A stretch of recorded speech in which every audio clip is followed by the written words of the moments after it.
కుమారులు ఎలా ఉండాలి? ఎలా ఉంటే కుటుంబాలకు దీవెన, తల్లిదండ్రులకు సంతోషం అంటే నేను చెప్తున్నాను, చెడు సహవాసమునకు వేరై కొంచెము సమయము దొరికితే దేవునితో గడిపే వ్యక్తులుగా నీ కుమారులు, నీ కుమార్తెలు మారాలి.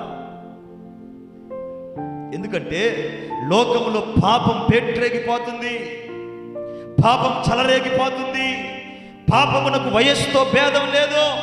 నువ్వు అనొచ్చు, వీడు చిన్న పిల్లోడు కదన్నా ఇప్పుడేం ప్రార్థన చేస్తా. పాపమునకు చిన్న పిల్లోడు పెద్దోడని భేదం ఉందా? లేదు లేదు. ఈరోజు చిన్న పిల్లలే నాకు కూడా తెలియదు ఇప్పటికీ ఫోన్ ఆప్షన్స్ చాలా, నాకు కూడా తెలియదు. చిన్న పిల్లలు ఫోన్ ఆపరేటింగ్ చేస్తున్నారు. నీకు అర్థమవుతుందా వాడు ఎంతగా లోకమునకు అడిక్ట్ అయిపోతున్నాడో? చిన్న పిల్లలు ఎలా బ్రతికిస్తున్నావు నీ పిల్లల్ని? ఇప్పుడేమో ఫోన్ నువ్వే ఇచ్చేస్తావు, ఆడుకోరా అంటావు. వాడు తర్వాత ఏదేదో చేసి నేరలోపం జరిగినప్పుడు మాత్రం వాడిట చేశాడన్నా. ఆ స్థాయిలోనికి అసలు రావడానికి కారణం ఎవరు? ప్రపంచవ్యాప్తంగా ఇంటెలిజెన్స్ రిపోర్ట్ ఇచ్చింది ఈ మధ్యకాలంలో.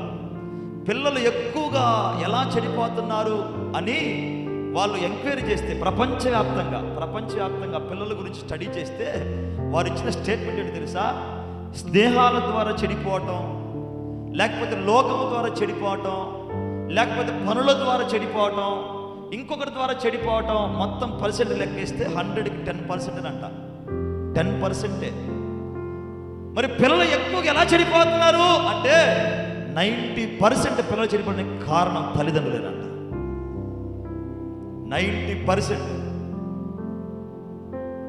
మరలా నువ్వు వచ్చి చెప్తావు సాకు, వాడితో పోవద్దంటే వాడితో పోయాడు, నువ్వేం చేస్తున్నావు ఇంట్లో?